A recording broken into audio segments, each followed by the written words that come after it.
दिवाली की सफाई। सास बहू की कहानी। अंजना जी ने अभी कुछ दिन पहले अपने बेटे अविनाश की शादी की थी। बहू रेखा के रूम में उनके घर आई थी। अंजना जी घर की सफाई का बहुत ध्यान रखती थी। वह घर में बहुत अच्छी तरह संभालती थी। एक दिन अंजना जी ने अपनी बहू रेखा को बुलाया। अंजना, रेखा, कल तुमने रसोई में बर्तन साफ नहीं किए। रात के समय जूठे बर्तन छोड़ना अच्छी बात नहीं है। रेखा, माँ जी आपको पता है ना, कल इनके दोस्त खाने पर आए थे। इतना सारा खाना बनाते बनाते मैं इतनी थक गई कि खाना खाकर सीधा सोने चली गई। अंजना, अगर ऐसा था तो मुझसे कह देती, मैं बर्तन साफ कर देती। रेखा, वाह, मेहमानों के सामने आपसे कहती बर्तन साफ करने को, सबके सामने मेरी क्या इज्जत रहती। यह तो आपको खुद देख लेना चाहिए था। बहू का उल्टा जवाब सुनकर अंजना जी चुप रह गई। इसी तरह समय बीत रहा था। एक दिन अंजना जी ने अविनाश से कहा, अंजना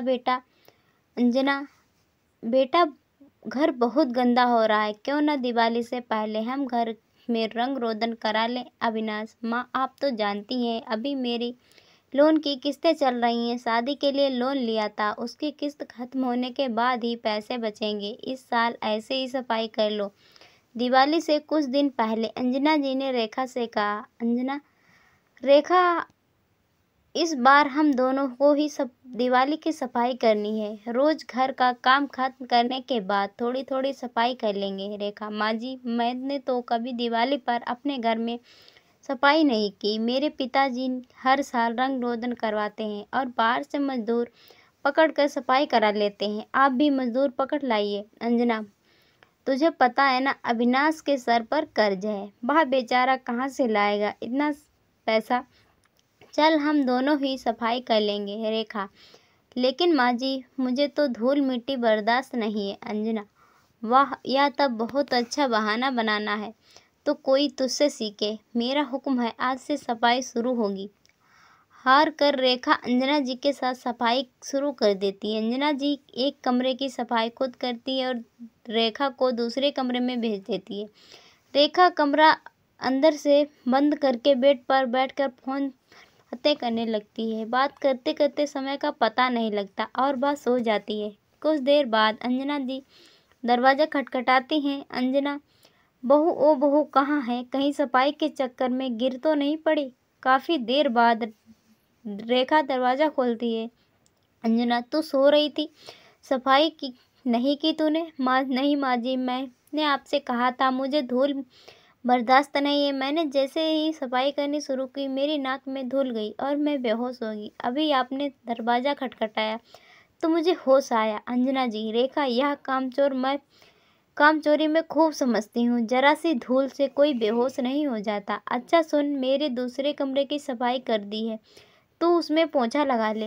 रेखा की चोरी पकड़ी गई। वह चुपचाप पोंछा लगाने चली जाती। अगले दिन अंजना जी रेखा को बुलाकर कहती हैं, अंजना, आज बाथरूम साफ करना है। तो बाथरूम की सारी टाइल्स को अच्छे से साफ कर दे। मैं बाहर डाइनिंग रूम साफ कर देती हूँ। वैसे ही तुझे धूल से एलर्जी है।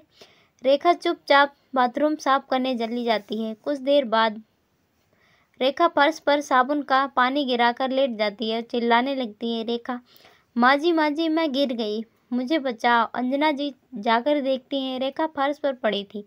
अंजना, हे भगवान, अब क्या हुआ? रेखा, माँ जी, आपको दिखाई नहीं देता? मैं गिर गई हूँ, मुझे चोट लग गई है, अब मुझसे चला भी नहीं जाएगा। अंजना जी हाथ का सहारा देकर रेखा को उसके कमरे में छोड़ आती हैं।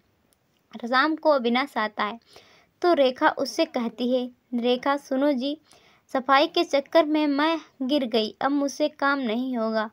अपनी माँ से कहा वे सफाई छोड़कर घर का काम संभाल लें। अविनाश अंजना से बात करता है। अंजना, सब बहानेबाजी है, उसकी कोई बात नहीं, मैं सारा काम कर लूँगी। 2 दिन बाद अविनाश शाम को घर आता है। अविनाश, माँ, मुझे दिवाली को बोनस मिला है, चलो दिवाली की खरीदारी करने चलते हैं। अंजना, हाँ ठीक है, वैसे भी बहू तो नहीं जा सकती। तभी रेखा भागती हुई आती है। रेखा, माँ जी, मैं भी चलूँगी, मुझे भी बहुत सारा सामान खरीदना है। यह देखकर अविनाश और अंजना जी हंसने लगते हैं। रेखा, माँ जी मुझे माफ़ कर दीजिए, आगे से मैं आलस छोड़कर सारा काम करूँगी। इसके बाद तीनों दिवाली की खरीदारी करने चले जाते हैं। दोस्तों वीडियो अच्छी लगी हो तो लाइक और शेयर कीजिएगा। चैनल पर नए हो तो मेरे चैनल को सब्सक्राइब कर लें। थैंक्स।